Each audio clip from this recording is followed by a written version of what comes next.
Hello and welcome to another edition of the Big O Show, starring Orestes Destrade. Hey, buddy. What's up, brother? I'm good. We're mixing in a little Thursday here. You and I both have some things going on tomorrow. I'll be heading to beautiful Newark Airport, Newark, New Jersey. Said no one ever. And got a gig that I'll be doing there Friday, Saturday, and coming back.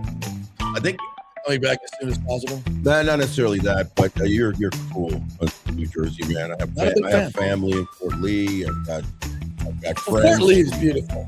Right over the bridge. And I've got friends from Bergen County, Long Island. Long Island's totally different, but New Jersey's crazy. It's crazy. My first foray into New Jersey What do you got against New Jersey? What do you got against Jersey Beach? was the Newark Airport, Newark Airport is special. circa 1985. That was when it was really special. Because it's actually been updated quite a bit. Full ass. Yeah, it was awful. It was terrible then. Like in those the in 80s, Mogadishu. 90s, terrible. It's just been updated a lot. It's a lot easier to get in and out of New York Airport. I was traveling with 8 or 9 lovely ladies from Florida State University. Oh, wow. Chaperoning them. Chaperoning them to a weekend in Pittsburgh. Why? You guys were playing Pittsburgh? It's kind of a weird story, but one of my neighbors, her boyfriend was this guy that owned this huge bar in Pittsburgh. Gotcha. And he'd come down to Tallahassee and was hanging out at the pool. Sure. And Why not? We struck up a conversation, as I'm known to do, with total strangers. And 126, we're hanging out at the First, pounding beers. And he says, "Yeah, I own this big bar up in Pittsburgh. Why don't you come on up? I'll fly everybody up for the weekend when FSU plays Pittsburgh." I'm like, "What? Sold. I'm in. Sold." Let me see if I can round up some friends. What he didn't tell me was we had to fly through the Newark Airport, bringing it back to Jersey. But it was worth it. It was worth it. We survived. Yeah. All right. So it's Gasparilla weekend. Gasparilla weekend it is, my friend. You once were on a Gasparilla float representing the Rays. Yeah, I definitely was. How'd that go? That was fun. It was unfortunately they didn't have other players, and that was a little disturbing because I never played for the Rays, so I played for the Yankees, Pirates, and Marlins, and but represented the Rays in many, many, many things, proudly so. Well, you were probably the most recognizable person for a while they could possibly put on the float. Well, no, but you still they should have put some players on there. I mean, when I looked over and saw the Bucks float with a couple of $3 players, and I looked over the Lightning, who were in the middle of their season and still were able to put a couple of Lightning players on there, and that was kind of like, man, how come they didn't have any players, even some minor league kids or former guys, of which there's a plethora of former Rays players in the former area. regime was not great at player outreach in the community. If I'm being completely honest. they were not. That was one thing that I don't know if it was from the top or it was somewhere in mid-level, management that did not approach the players enough and have them out in the community enough. Because I know that when I was involved in the front office, I was trying to get, players, especially when I was doing things in the Hispanic communities like West Tampa Little League and in so many areas that are, predominantly Hispanic, town and country, et cetera, et cetera. And it was hard. It was like pulling teeth to try to get, current players. Maybe it was just they didn't want to bother the players. I think that's what it felt like from a media standpoint. But also, just letting you know that a player, and I forget the exact number, so don't quote me on this, but there's a number of appearances that a Major League Baseball player is compelled to do, mandated to do. Don't know if it's 2 or 3, somewhere in a small range like that. When you go beyond that, then the team has to pay them. And it's not, crazy amounts, but it's in the thousands of dollars.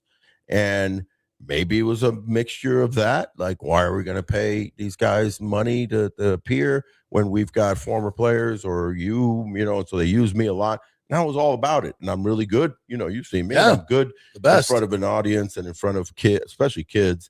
But your bead throwing is exceptional. My bead throwing was exceptional. Great. It was good. I gotta admit. I mean, I might have come second to Raymond. Raymond was a pretty damn good bead thrower, but so let's just say, but all kidding aside, it was a fun event. I loved it. Let's just say hypothetically, some young ladies did something to attract your attention to get beads.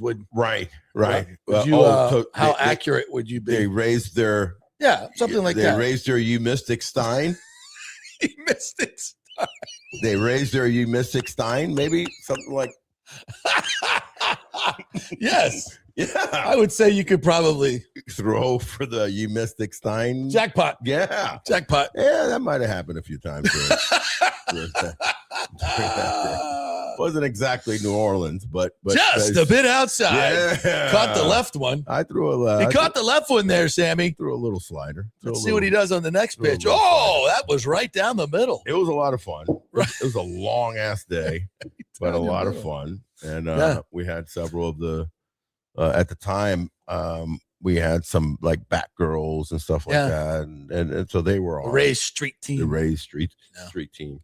Yeah, I'm interested to get past all the stadium shenanigans and start talking about baseball and the fun of the game, having the the people like yourself and the players out in the community, getting back into Tropicana Field, playing baseball.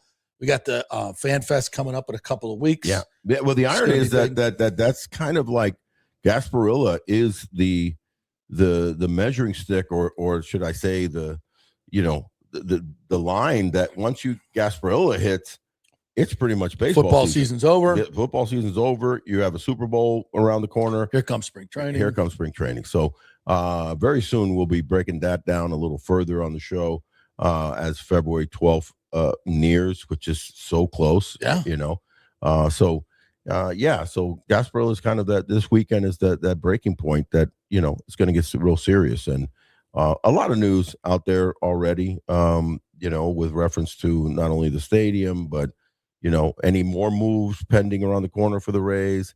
I don't think so. I mean, I could see, we've talked about it ad nauseum, that you still have some quality mid-level free agent pitchers that are out there. For example, I mean, and I talk about Zach Littell a lot, but Gallen is still available. Zach Gallen, that's a guy that was, an all-star just a couple of years ago. And it sputtered a little bit. He's still going to be fairly expensive, maybe more than Littell. So be interesting to see where he lands. But other than that, it's, all systems go, and more talk about the other free agent that we're trying to land, which is the stadium. Yes, the stadium free agent, which is kind of what we see is that big impediment to get to baseball, because it's all everybody wants to talk about. And this week was kind of a bombshell that came out, and we're going to break that down a little bit. The $2.3 billion price tag for the stadium, which, as we predicted on this show, right. This whole stadium thing in Tampa, it's going to be ugly early. Yeah. There'll be a lot of consternation and political angst, and they'll get down to negotiating. My feeling is there's too many people involved that are very powerful and very rich. Sure. And have a ton of investment in this getting done. MLB. Yeah. The governor, Ron DeSantis, a lot of local politicians, a ton of local businessmen who are very powerful and very rich, who have pieces of this team and now own this team.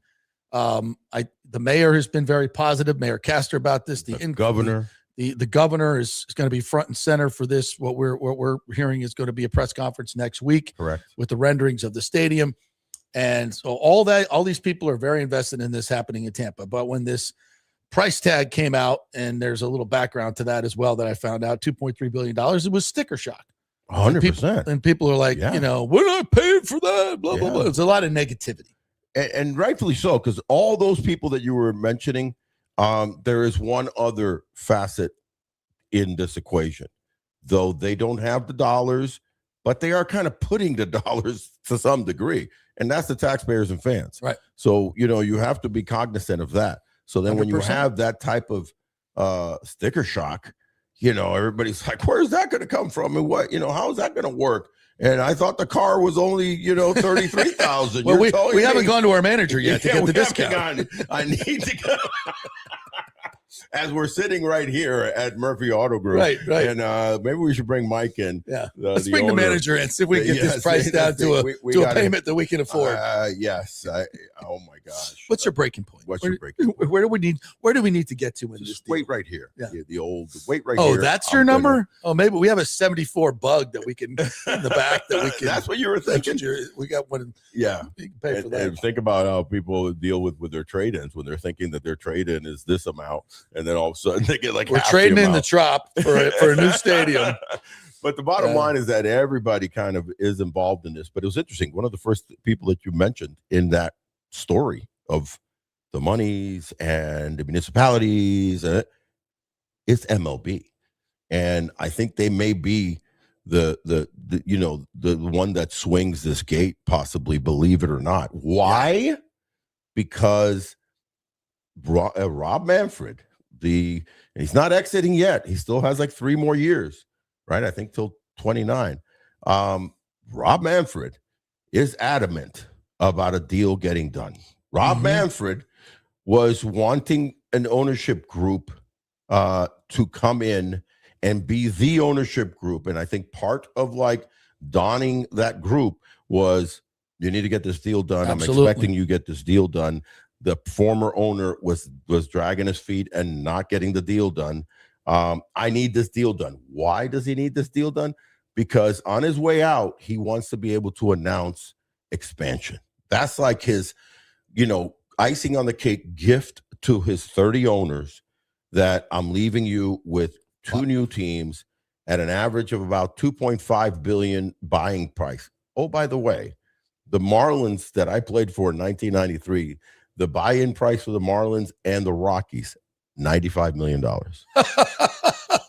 Damn inflation, bro. $95 million in 1993. 1998, the Diamondbacks and the Rays buying price, $125 million. So look at the exponential. I won't growth. even buy you a backup catcher. Are you kidding me? I mean, Juan Soto spends that at Burns on a night. Not a good Saturday. Yeah. So when you look at this objectively, that put 2.5 billion, spread over the 30 owners is a juicy steak to be had at the end of his as he's going out. Done. It's not going to happen if they don't, start digging dirt and start the actual building. He's already got it in Vegas. Yeah, that Vegas. And by the way, Vegas was very much the same thing.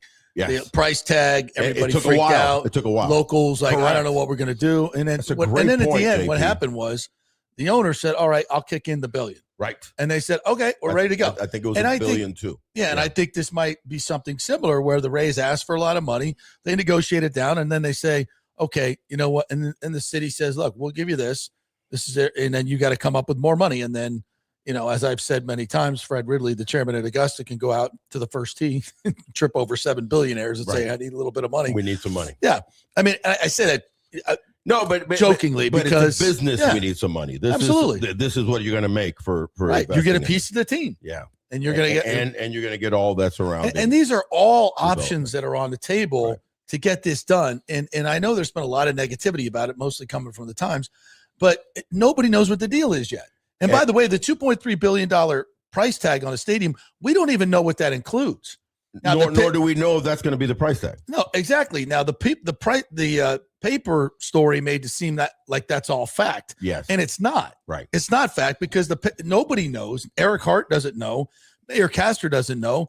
Even she said we're in the middle of a negotiation. Right. Can't confirm or deny that's the price of the stadium. We are in a negotiation. Sure, and we don't know what that includes. Right, we don't know anything about the deal. Anything. We know zilch, except where it's going to be. Right. HCC. Right. That's all we know at this point. That's the only factual thing we know. They have a non-binding, agreement to work this out. So everybody who's making claims that they know what the price of the stadium is, or what it includes, or what the public portion is going to be, what the private, none of that has even been decided yet. Yeah. So why all the negativity?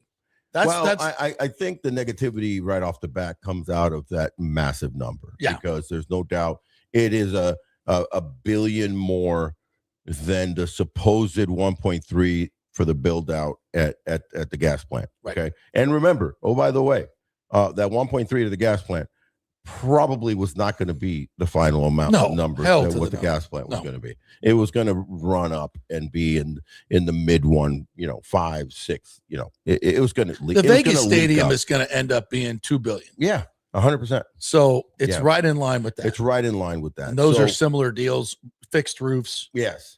The Vegas deal is a little different because it's on, I think, only on less than 10 acres. Because it's Vegas. Yeah. And it's on the strip. It's a playground already, man. They already have. Do they have an entertainment complex? They have an entertainment complex. It is the battery of all batteries. They don't have to build it. No, they don't have to build it. So when people, let's remember that. So a lot of people are like, well, they're only building it on 10 acres. You just need the stadium. And then everybody else has fun.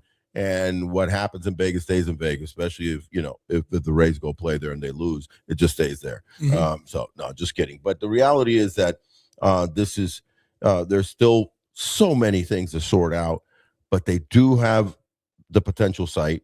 They do have negotiations. That's a step truly forward. In fact, if you go back, JP, and you start looking at the times, how many did you count before with Stu? 4? Yeah. Four stadiums. Four solid deals. Yeah. I mean, how many got to this point? Well, the Ebor deal was the St. Pete deal did. St. Pete deal did as far as he got voted on. He got everything. You're right. What happened with the St. Pete deal is he just pulled out. He pulled out. Yeah. So at the last minute, you're in a position now of potential negotiations that have way more validity. The closest one was the St. Pete deal. Yeah. But and I thought for a while that was going to happen. And then so many different variables with the hurricane and stuff, and then he was able to just sneak out of the deal. But this one, you don't have an ownership that is looking to sneak out of any deal. Exactly. You have an ownership group that is committed to get this deal done in Tampa, and all those other people that we mentioned, powerful, rich people. And my experience has been those people usually get what they want. Yeah. Now, and what cost to the taxpayer, we shall see. Right. We shall see. We don't know now. And there's already Charlie Miranda and a lot of these other politicians that are lining up to. Good old Charlie. Yeah, and we love Charlie, but Charlie, Charlie, this is extremely predictable for him. Yeah. And as one of our commenters in my show said, Charlie's old enough to have actually sailed with Jose Gaspar. Wow. Speaking of Gasparilla. But we love Charlie. Yeah. But he is a defender of the people and the blue collar people, and he wants to position himself as such and against the billionaires. And listen, I said this on my show, and we said it on this show. If this deal is bad for the taxpayers, if it's the boondoggle that St. Pete was terrible for taxpayers, I will be the first one saying no dice, no deal, can't do it. And I'll be very consistent with that, right? Unlike other reporters and columnists. And I don't think that's what this deal is going to be. I think it's going to be a very fair deal to the public and the private companies as well. Because I can tell you right now, Mayor Castor and Hagan and all these folks are in the negotiations as we speak. They're not going to put forth some deal that's that boondoggle. They're not. Yeah. They're not going to agree to it. It won't even get to that phase. So again, these are credible people who are very much invested in getting this done in Tampa. Right. That's why I think it's going to get done. Not just that, but also you have other aspects to this that almost are going to prohibit the boondoggle scenario. Yeah. St. Pete didn't have that. St. Pete were just offering the moon, right? And again, we've said it many times. Other people have said it, and rightfully so. Why he ended up backing out of that is still boggles my mind, that he couldn't figure out or borrow the money, get in and stay in that deal, because the long-term legacy of it for him and his family and his investors was dramatic, right? But it would have, hemmed up the taxpayer dollars, dramatically. So the reason that I say that there's other factors and that are going to be policed, so to speak, you've got Raymond James right across the street. They got to be taken care of, and there's going to be, make sure that they're going to put in a lot of their own money, but you can't just slap them around. They're the freaking Tampa Bay Bucks. You've got Amalie Center that's going to be getting Benchmark International Arena. Yes. Oh, I'm sorry, Benchmark International Arena. Holy cow! Yeah, that's my job. Yeah, it's almost like I feel like Coming to America. His mom called him Clay. I'm gonna call him Clay. Clay. It's Muhammad Ali. But the bottom line is that you have that center getting what, upwards of 250. Yeah, that's earmarked. So it's going to be policed. Yeah, and it's going to be properly done. But you're already starting with a situation that's more attractive because of the county land and the availability. Oh, by the way, also more attractive because you can start digging in that sucker the moment that it's agreed to. Yeah. And that's the only reason, by the way, because there's so many skeptics about the 29 deadline. The big thing is that, it's a lot of agreements, a lot of voting, and a lot of movement. That's going to take months and months. But the moment they start digging, you don't have to move things around. No, it's very much shovel ready. They're going to have to knock down some buildings, and very minimal, rebuild the Hillsborough compared campus. To redoing Ybor City, redoing Harbor. Even the gas plant had a lot of moving pieces to it, and tearing down to it. This does not. So that's the only reason I think the team has looked at it already before they even bought this team, before they bought the Rays. I think they already had done. They had a plan. They had a plan, and they're going like, this is probably the best place, and this is why we're saying 29. We're not saying 29 because we're stupid asses. We're saying because if things can go in motion and we start digging, this thing could move exponentially quick. All right. We have some questions that we will get to here before we get to the Rays off season. Alejandro Noriega, what's up, buddy? I love his picture here with this Tampa Bay hat and his Rays stuff. Looking good, brother. Yeah. Said, what is realistic of the $2.3 billion for the new stadium that comes out of the taxpayers? The Rays front $1 billion themselves, and the rest would come out of the taxpayers. Hope we find out next week. Well, I don't think you're going to find out next week. Right. In fact, I've been told that this press conference will not include a financing plan. It will just be the renderings. Yeah. It'll be the renderings of what the stadium's going to look like, and probably some of the surrounding areas. Yeah. Mixed use. The development. Yeah. Thereof, which is going to be exciting to see. Yeah. It'll be cool. So, what is going to be what? The taxpayer part. We don't know. Yeah. We don't know. I think. And how it's going to be broken down. I think the upfront money will be minimal from the taxpayers, and that's not coming out of property taxes. That's coming out of the SITS tax, which is half-cent sales tax, right, and also tourist tax, bed tax, hotels, rental cars, all that. So there'll be significant. The first go around, I think they said they had upwards of like $300 billion, and that was 6 years or no, now 8 years ago. 8 years ago, yeah. So we've doubled our bed tax revenue since then on a yearly basis. So there's a good chunk of money in there. And I know everybody talks about the Bucks. Listen, the Bucks have not said anything yet. Right. If they were so worried about there being enough money for what they need to do, they would be yelling. Yeah. They're not.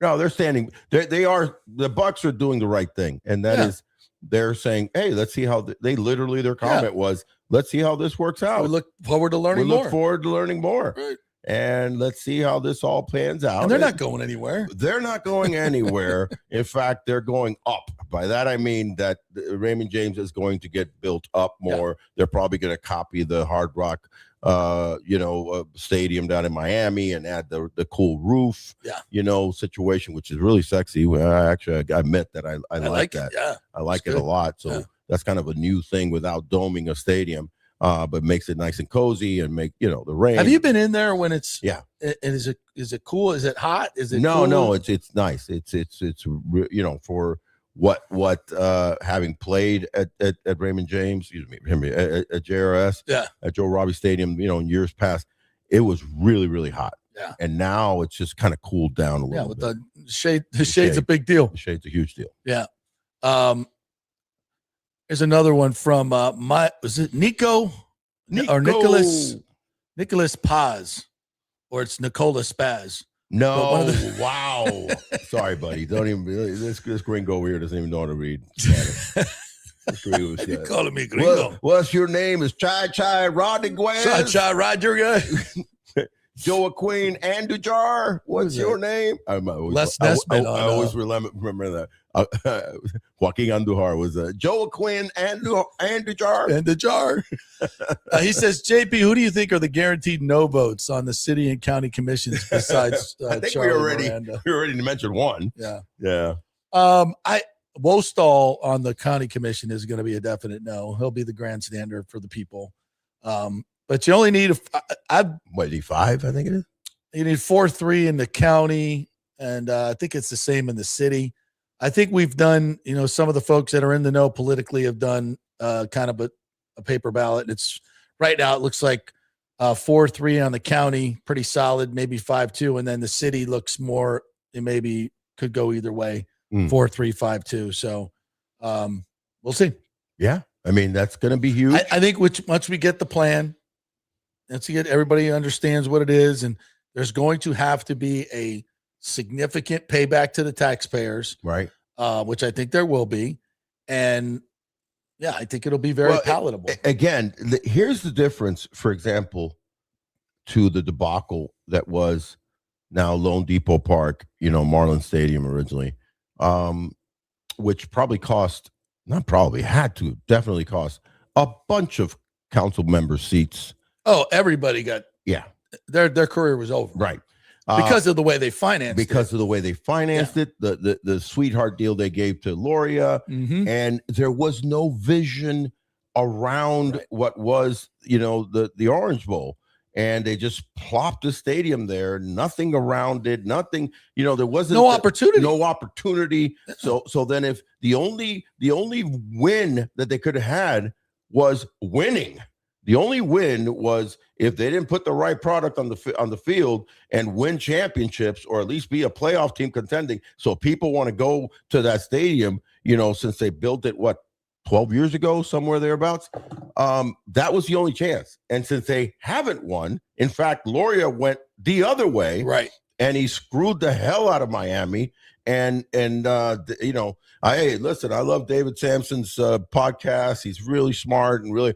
But they pocketed gazillions of dollars. Yeah.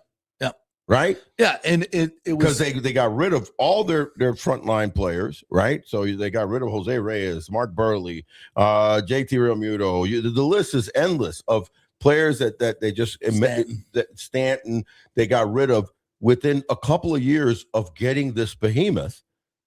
That's not the play here. It was a horribly executed plan.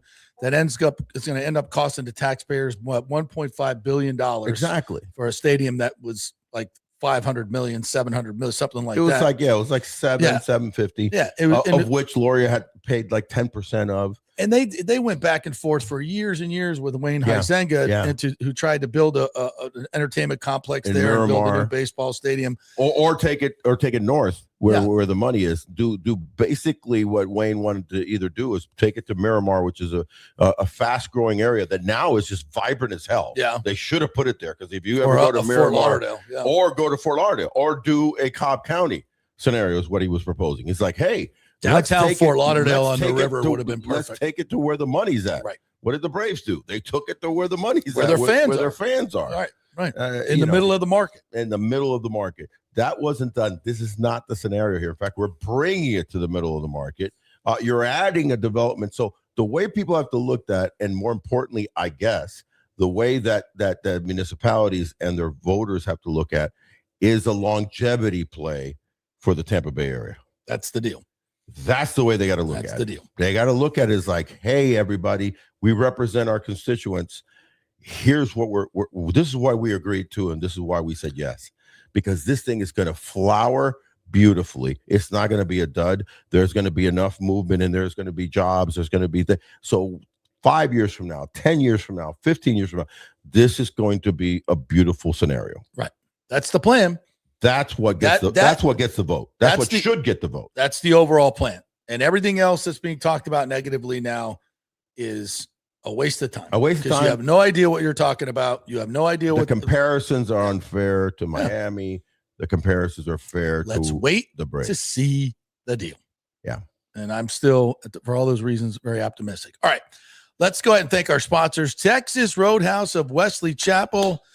If you're looking for a great steak in a great atmosphere for a great price, great service, yes, that is the place to go. No doubt about it. No, comfort food at a comfortable price. In fact, if I'm not mistaken, when is President's Day? President's Day is February 16th. The day of they usually the Monday after. Yeah, it's the 16th. Yeah. In fact, I was just talking to and connecting with Tyler Hamilton, the owner of TRWC, Texas Roadhouse Wesley Chapel, right there on Highway 56, in between beautiful Wiregrass Mall and the outlets. They're going to be having a special President's Day lunch offer. So keep that in your sight lines. And again, it's so easy to get in and out of there these days, the way that the Tampa Bay area has grown and the avenues to get over there, especially off of 75 or taking the veterans.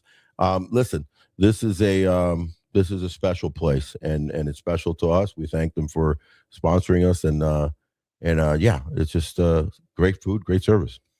Also, our great friends at Genesis of Tampa, they have got a deal going on right now where if you buy a car or lease a car, they are going to make a donation to USF Women's Soccer. Wow, how about that? Women's athletics. Bro, I tell you, great community partners. That's the Murphy Auto Group that owns 7 dealerships, but definitely the Genesis brand is one that is near and dear, and here in Tampa Bay and in Tampa off of Barris and Nebraska. So stop by, even if you're just thinking about that type of a car. Go by there. They're so kind. They're so gracious. They're not pushy.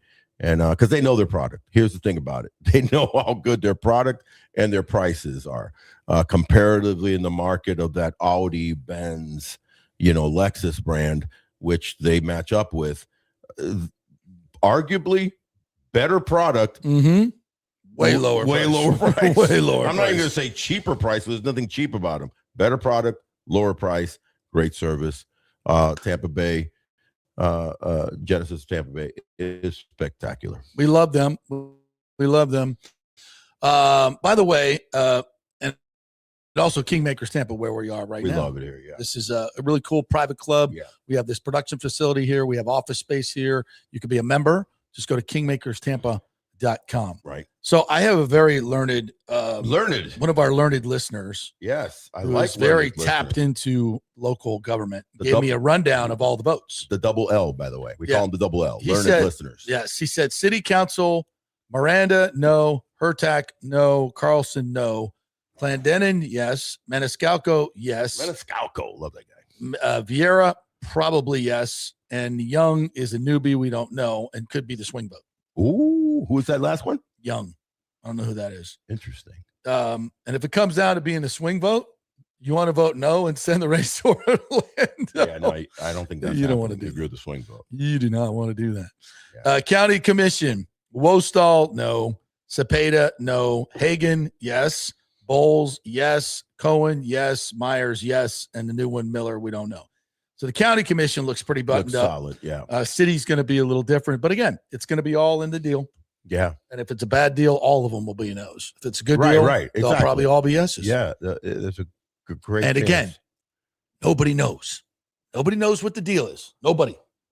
That's a key thing to remember. But we're all negative about it. Yeah. Let's not be negative about it. Nicholas Paz says, I don't know why the Times has to be so negative about this. There's so many benefits to his new jobs, new campus for the college. I don't know how you can say no to that. When you're reading this, I started laughing as he said the first sentence. God bless Nicholas. Gracias, Nicholas Paz. Yeah, but I laugh because you listen, especially in the day and age that we live now. It's unfortunate, but a lot of things does come down to politics, and so true. And it does, and certain things shouldn't. I just referred to the Mets possibly getting rid of players because in the clubhouse they were having political problems. Yeah, you said that. This is the rumor. This is a real rumor that there was 3 or 4 players that were knocking heads with 3 or 4 other players over political, beliefs. Yeah. Which I was in clubhouses for 16 years, man, and I'm telling you, I played with guys that didn't agree with some of the thoughts that I thought, but we got along, and you high five, and you're a teammate, and you pat him on the butt. Did you guys ever talk politics? We didn't talk politics as much as it's being talked now because of this. Because of this, yeah, you just it's in your face. So then people that are tweeting and on Instagram, which are players, because remember what ends up happening.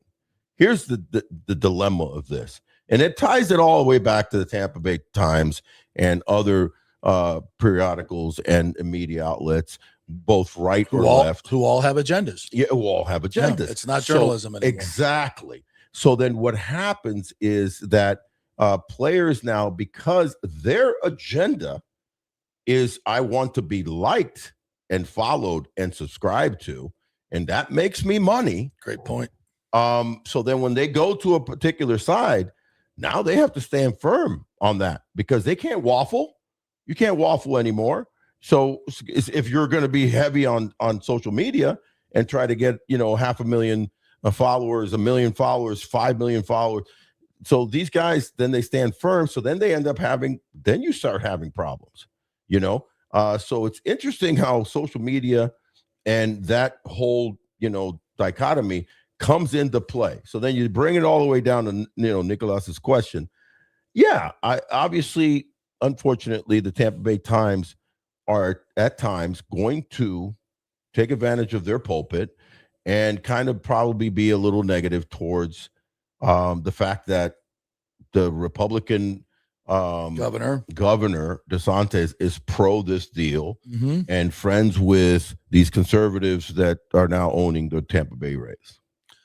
Yeah, it's so true. And that's just the way it is. But, back to the clubhouse, if you don't know what's going on in this country, so much of it is media driven, and they are intentionally trying to divide this country. Correct. Along very polarizing political lines. And so many people are falling for it. Right. And I always say, don't take the bait. We are Americans together. We don't hate each other as much as the media wants us to hate each other and create chaos. Of course, that's what they're getting paid to do.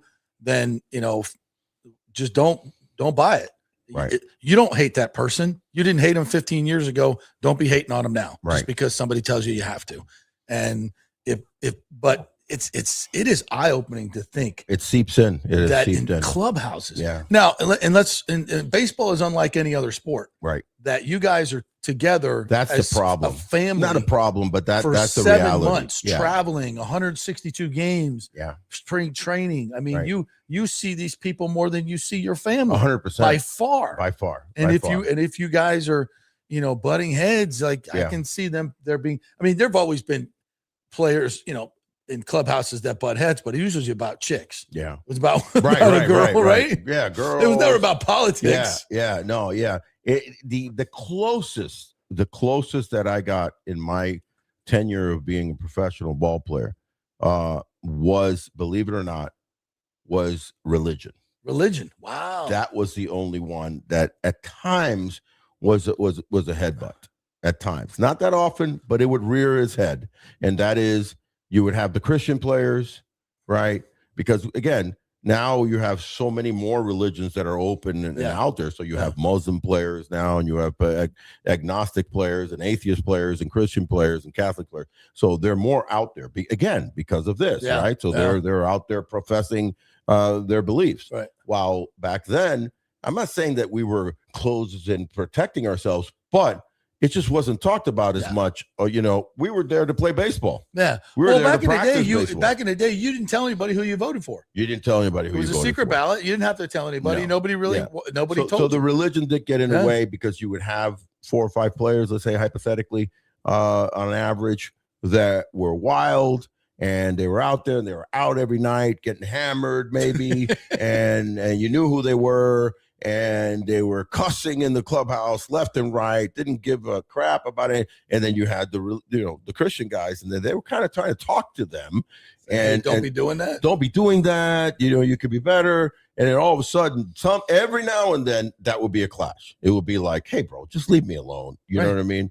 And blah, blah, blah. And then coaches, live my life, coaches had to actually come in and be like, hey, guys, let's calm it down. And so that was about the other than women, other than, you stole my girlfriend or something like that, or you looked at my girl, those type of things. That's just the man stuff that you get in high school and college and everywhere.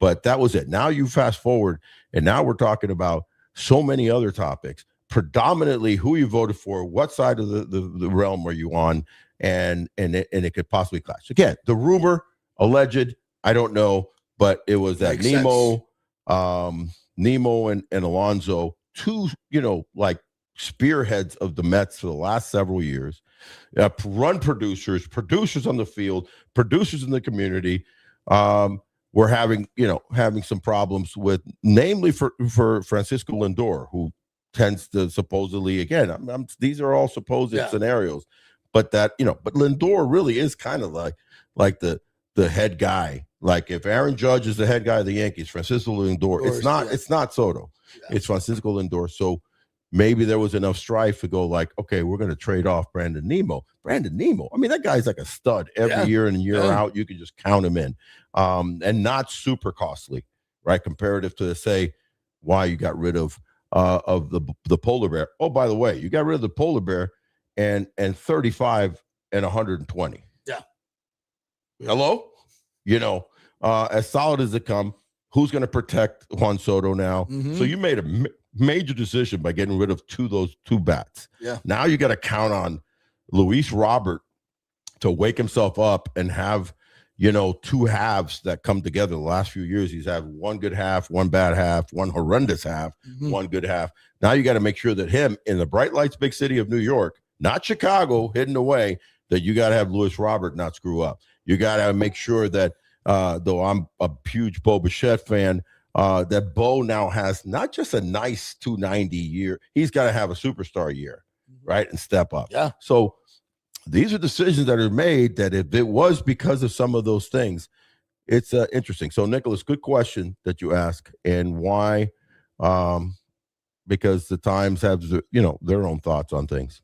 Mike H asks, it says, I wonder if these political clashes happen in other clubhouses and how many. I think it's across the board. Again, mainly because of the fact that social media has taken on, and think about it.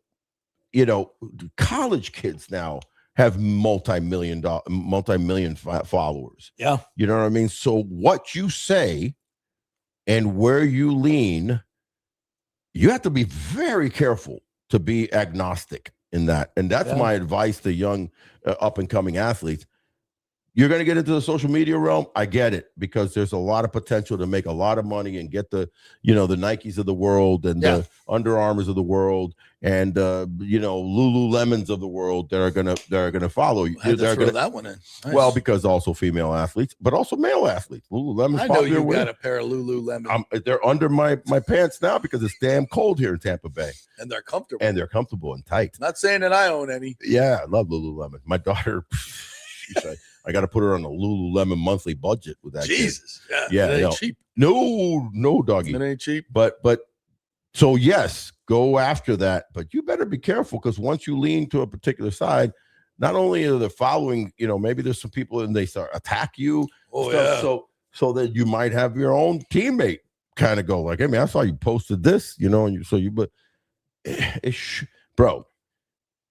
Sports should be about sports. That's what I always loved, until there was obviously a handful of times in the Olympic history where there was issues and countries that were banned, and the United States didn't participate. More times than not, the beauty of the Olympics is that everybody came together and they were about these wonderful different types of sport genres. And you put the guns aside, put the thoughts aside, put the political feelings aside, and we were just about competing. How great, so-and-so is. All right. Let's get into a little bit of the Rays roster, shall we? So, by the way, there was an article today asking if the Rays have been linked to possibly Jonah Heim. How many times did I not mention Jonah Heim? You mentioned him a lot 6 weeks ago. Yeah. More than so. And I think we've had some of our followers, and some of our buddies. And what do you call them? The LL? They're the you were just saying, you were texting, you were showing me. Our loyal listeners. Learned listeners. Yes. We've had some of our learned listeners that also chimed in about Jonah Heim. I'm hoping that this is a late signing. Jonah Heim had a very bad year last year. Had some injuries, had some problems. Bro, I'm telling you what. He was an all-star in 23. And can thump. Yeah. And can throw. Can thump and throw. So if you get Jonah Heim, if you're going to kind of tell me that you're going to take a chance on Cedric Mullins, who basically was an all-star in 23 too, right? And I'm taking a chance on Jonah Heim because you got enough of the youngsters to back up. You've got Fortes to back up.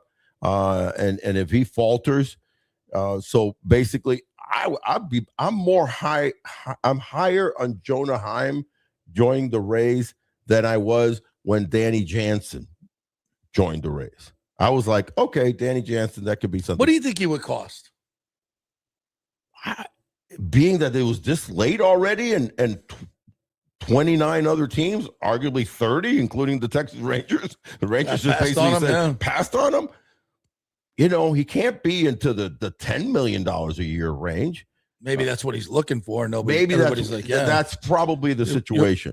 Your price has got to come down. Your price got to be. I think he's you could even tie him up for 1 year for 7.5, with some major incentives.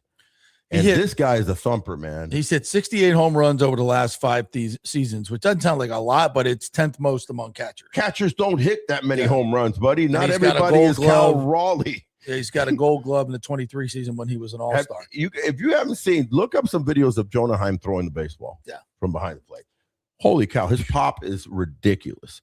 So I would be happy if you get 85% of Jonah Heim from back in the day. That's 100% than what we've had at catching for the last several years. Wow. So I like that. Thank you for mentioning that. And we need a catcher, by the way. Hello. Yeah. We've needed it since the season ended. Rick says, learned listeners. Oh, crap. Wrong show. The L squared, baby. That's what I'm calling you guys. The L squared, the learned listeners. Yeah. So that's something that, when you're talking about additions, I would love to see that a late addition of a Jonah Heim, a late addition of a Zach Littell. And if they were to get Jonah Heim, I think it brings, obviously, now you have an experienced catcher, a good defensive catcher who's been to the playoffs. Been to the playoffs, been an all-star, won a World Series. Yeah. So this is he brings so much to the table. Yeah. For whatever the price is, you get your payroll. Your payroll will be over $100 million if you sign him. Your lineup thickens dramatically. It really thickens, and I think it just puts a whole different spin on this offseason. Yeah, like right now, I mean, I'm looking at Gavin Lux. His power numbers don't even come close to Brandon Lau. Obviously, no, he's just a sure. He's a different type of player. He's a sure 250 major leaguer with really good defense. Can play second or short. You can stick him in the outfield in an emergency. He's done well there. He's very capable player, but not, a game changer. Not a power guy. Not a power guy. So you've added him. You've added Cedric Mullins, who could be 25-25. Could be. Right. But last year was not. No. And has struggled the last couple of seasons. Right. So we're hoping to get him back to what he is. Steven Matz. My concern with Steven Matz is that he's really turned his career around after struggling as a starter, after coming out, a house on fire with the Mets and looking really, really good. Then he struggled for several years. And then all of a sudden, lo and behold, he became, a middle long reliever. And man, did he shine, right? So, but you're bringing him in not hypothetically, real out. They've come out and said it. They're going to stretch him out, and he's going to be one of the fourth or fifth starter. Great, the Rays are. Kyle Snyder is a genius of a pitching coach. And I think that a handful. I can think of 4 or 5 pitching coaches that could take a guy that has taken guys and retreaded them positively. So could he become a quality starter? Possibly. But the proof really has been that he wasn't and that he's a reliever. So so when you're adding these pieces, you've got Lux, who's not really a power hitter, Cedric trying to find his way again, and Matz, who was not a good starter. Now you're putting him back into starting. That doesn't make you feel warm and fuzzy about the offseason. But wait, there's more. So when what you look at why the Rays, went this way, number one is the cost factor thing. Let's be honest, right? New ownership. They just can't go out and just go crazy. We've given you many, many times already on the show in the last month the comparison of the Baltimore Orioles and that it took them a year and a half to now they're opening up their purse strings and they're really kind of, the Orioles are looking stacked. I don't have to tell you, those that follow us and follow baseball, the Orioles have stepped themselves up. That if you look at the top 5, the strongest division in all of baseball, the American League East, the Rays fall in number 5 right now on paper. Right? It's Toronto. It's a duel between Boston and the Yankees. I actually give Boston a little edge. The Yankees at number 3, and then it's Baltimore 4, Rays at 5. Been known to flip all over the place in the last several years. The East. That's why I love the American League East. It's my favorite division, and because so many things can happen, but it's also nasty good. But what did the Rays do? Okay, so they traded Shane Baz. And what did they get in return? Slater DeBron. Slater DeBron is a stud minor league player that has potential to be a Chandler Simpson-esque type of a player, right? He's a number 6 rated prospect. Caden Bodine from Boston. Young, exciting catcher that adds to the future potential of catcher, along with Deegan, the kid that they have in AAA last year, AA, AAA, both are going to be vying for future starting positions at catchers. I think those are the names that you're going to be here in future years for the Rays, Bodine and Keegan. But for right now, we don't have that. Right. You can't just hand the keys to a rookie catcher. Fiducia and Fortis. Yeah. So then what else did you sign? Michael Ferret. Remember that name. Really, really good. Right-handed pitcher, highly thought it. This is all coming from the Shane Baz deal. Austin O'Verne, another talented outfielder, a number 30 prospect. And then also they get a comp, balanced round pick, a 33rd pick overall. So that's massive. I think which they traded to get Brian Baker. Right. Yeah. So basically they got him for free. They got him for free. Yeah, right. Yeah. So you look at that deal. And you stocked up your minor leagues very well. Some of them might, peek into the big leagues this coming year. But now you're fortified, and they're one of the strongest teams. You look at the Brandon Lau trade, and what did they get? They gave up Jake Magnum. They gave up Mason Montgomery. I'm not hurting on any of those two. I think Mason Montgomery could end up being a really stalwart back end reliever when it's all said and done. But he was still wild and not throwing enough strikes, but phenomenal arm. We know what Brandon Lau provides, but what did they get? Jacob Melton. They're really counting on this kid to play a lot. That's the one. So that's the one. Yeah. And then, by the way, this right-handed pitcher that everybody loves named Anderson Brito, they got him too in that deal. So you got to look at it as how much did they stockpile? A lot. Yeah. A lot. And we've said this before. I mean, a lot of this is towards 28 and 29 when the stadium opens. Yeah. And I think a lot of Rays fans are like, I thought this group was going to be, spend more money and blah, blah, blah. Again, there's so much on their table, their table right now. They don't have a lot of money or time to really deal with, going out into the big free agency market and make mistakes in long-term, because you got to sign these guys to long-term deals. You got to commit, $100, $200 million if you're talking about going after the top. It's a much better idea. It's like, hey, let's get our house in order. Right. Let's build our house so that we can generate revenue out of this house to pay these type of players. It's an absolutely perfect plan. It just takes time, and people are impatient. They want the microwave popcorn right now. I'll give you a case in point to that thought that you just, well put together. Case in point is I kind of thought they're not going to go and sign $100 million player. They're just not. Okay. And I'm in agreement with that. I'm going to be patient towards that. It makes a lot of sense. I kind of thought that they would dedicate a sweetheart $100 million deal to Junior Caminero. That's coming. And it could be still even negotiated. It could be talked about regularly, weekly. It could even show its head during spring training. A lot of times those things. But even if it doesn't, I'm willing to be patient on that. Right. And I think they need to get an answer on the Wander contract before they can That's a great point. Yeah. An answer on the Wander contract, an answer on where the big deal, which is the big free agent, which is HCC, right, and the build out. So that's they need cost both of those are to all months these down the road. They need cost certainty to all these things. And when you're running a business, this is how it works. Exactly. You got to know where money's coming in, right, to figure out where the money's going out. Yeah. And anything they do in terms of big money and long-term agreements with players right now is just foolhardy. It's not smart business, and it's going to set you back. So you don't want to be 2 years down the road, saying, oh God, we're into this horrible contract and it's going to restrict you from doing things that you really want to do.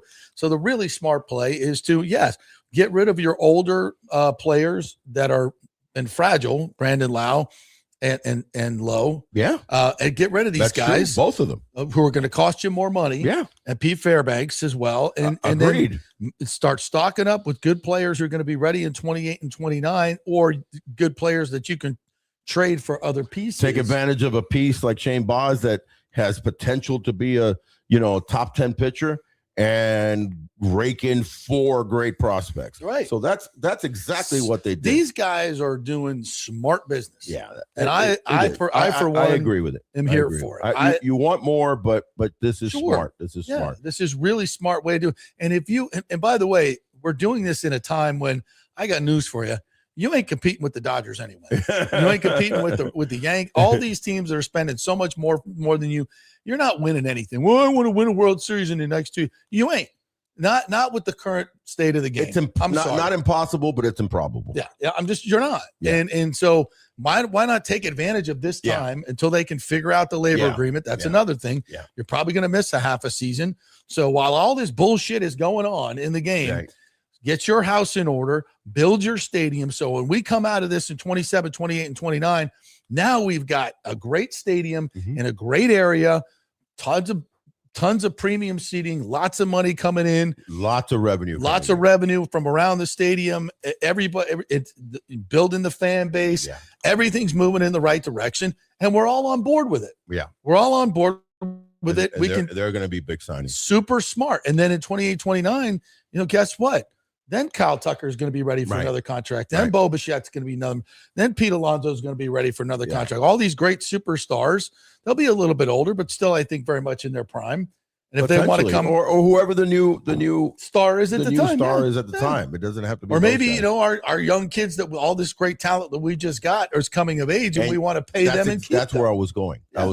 So you look into this season, and there are 3 guys on the everyday player. I'm not going to go into the pitchers and stuff like that. There's plenty of pitchers. Ryan Pepio could take the step up and become a superstar. He's got the potential.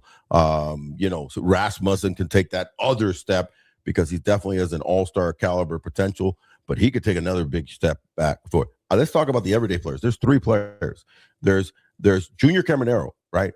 Who, if he goes out and duplicates, and gets close to 40 homers, because remember, it was 45. A lot of them were, at Steinbrenner. He took advantage of the right, but that guy's got power for, for the Grand Canyon, right? So listen, no problem there. If he duplicates that at 40, 100 RBI, solid third base, the second guy who's in line for that type of deal and in line to become a superstar, Jonathan Aranda. If Jonathan Aranda goes out and his 315 and his 25 homer drives in 100, he's got that potential. Yep. Now he's one of your cornerstones, literally cornerstone, first and third. And then the other one, I think if they give him 500 to 600 at bats, it's Chandler Simpson. Yeah. I think Chandler Simpson could lead the league in hitting. He could hit 330. He could steal 100, steal 70 bases, score over 100 runs. Now you tie those guys up down the road with sweetheart deals, and you spend your money in the next year or two on those guys, and they usher you into. By the way, they're keeping all our own players. Fan favorites. Oh, and Whoa, you're wearing those shirts. You're wearing Caminero, Chandler, all going into the new stadium. Going into the new stadium. Little 10-year-olds are wearing those shirts, baseball should be. If that comes to fruition, when we're sitting here in this new ballpark in 2029, all these people that are bitching and moaning, they're sure going to look silly.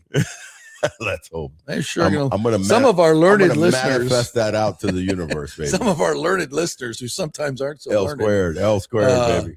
And our learned columnists in town, they're going to look kind of silly, Keep an eye on those three boys, man. I think they're going to have big years. I just got a vision. Of that day we all move into that. I'm sitting in the press box, and that's going to certain columnists that said it would never happen. Hey, buddy. Hey, Joe. What do you think about Bob? this? What do you think about this place? Hey, Bob. Well, we'll just see if they win. Really screwed the taxpayers over. Holy cow. Go down to Marlins Stadium if you want to say that comment. Yeah, go down to Loan Depot Bank and complain, or find Mr. Loria and send him an email. That's the guy you need to complain to. Well, we're so optimistic about this, man. Yeah, I tell you what, we just don't fit in.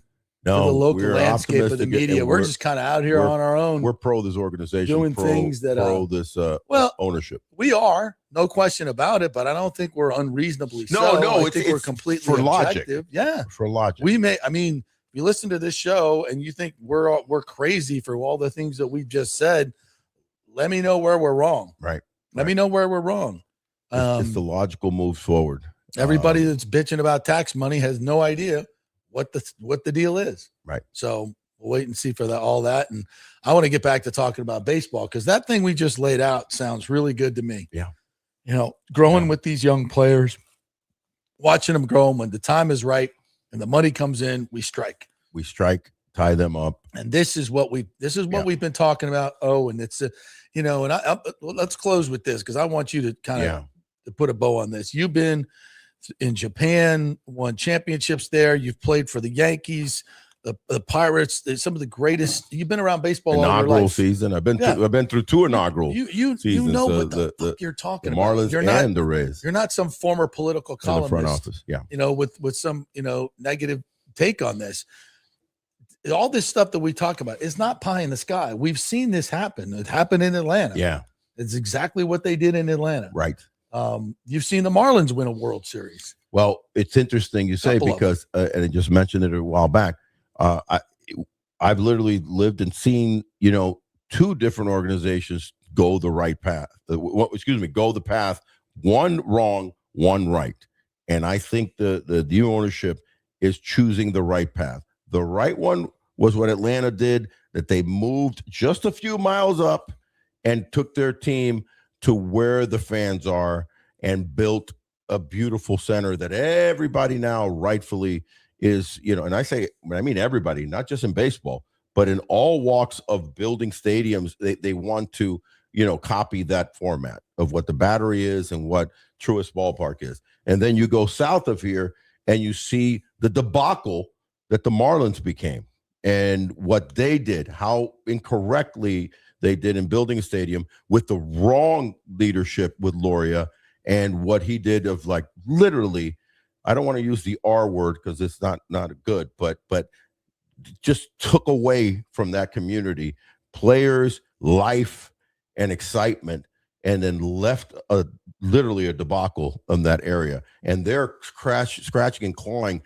ever since to call back from that build out. Mm-hmm. That build out was on the heels of just them winning a World Series just, like a decade earlier. And they were putting along for those decades. And then he used that to get the stadium. Hey, imagine what we could do if we can get the stadium. We won a World Series back in 2003.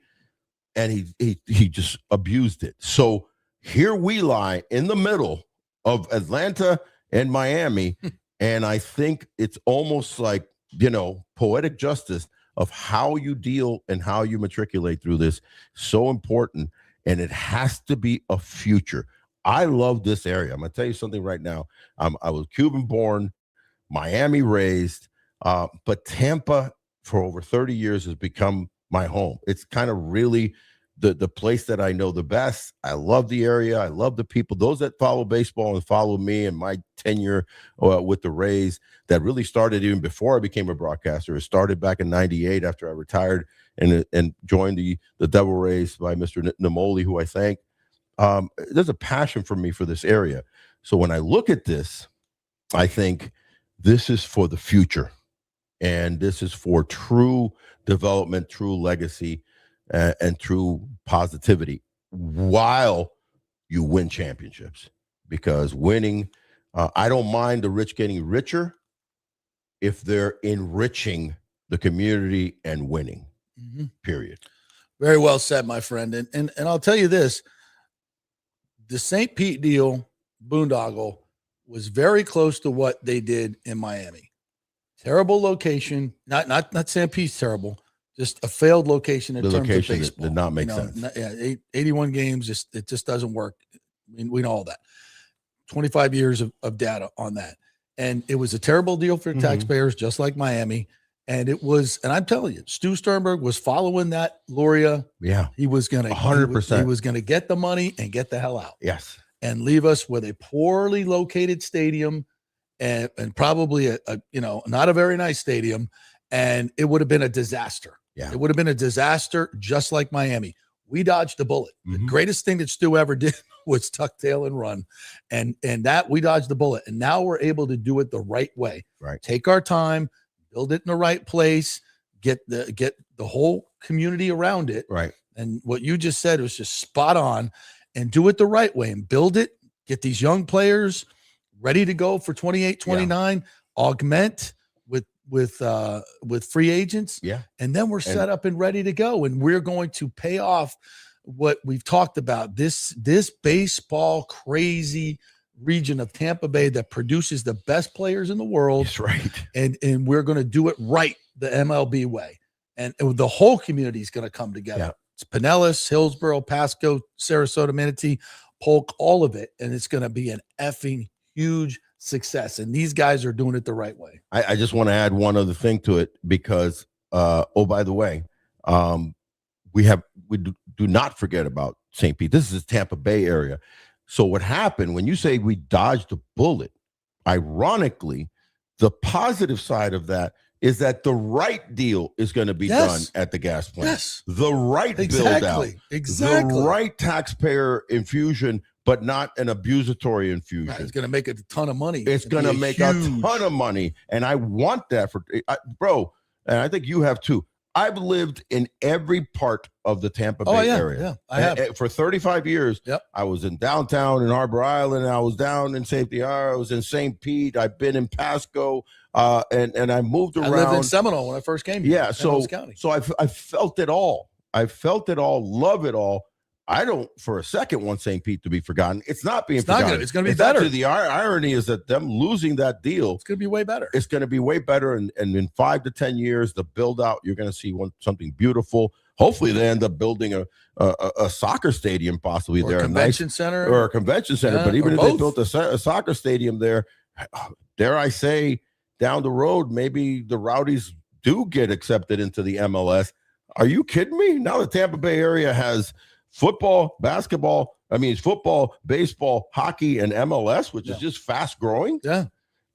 So we're not forgetting about St. Pete. We're just saying that let's look at the better deals. Yeah. And let's look at the longevity and the legacy and the beauty of what this could possibly be. Well said, my friend. How dare we be optimistic about this? We're good. You bunch of shills for billionaires is what you are. We're good. No, we're not. We know the game. I know it a little bit. I know the stadium bull crap that's going on. So I think I'm pretty good on that. Baseball. I know some players. Those players. 3. Don't forget those 3. And you know how good organizations are built. Correct. And what it takes. Correct. And you just outlined it perfectly. And now we're going the Braves way instead of the Marlins way. That's well put. Look where the Marlins are. Yeah. look where the Braves are. That's all you need to do. That's all you need. All right, partner. That was fun. That was fun. Thanks for the thanks L Squares for the insightful comments. Yeah, all well, you got great ones on your show. You're getting a bunch as well, partner. We got tons of them. Thank you, Mike H, Thomas Casper, Alejandro, Rick, Nicholas Paz, or Spaz. No. Michael LaRue. All you people. Danny Boy, you don't want to miss you. Horses for courses. El gringo está loco. Sí, señor. Tranquilo y tropical, baby. See y'all. Have a great Gasparilla. We will see you next week.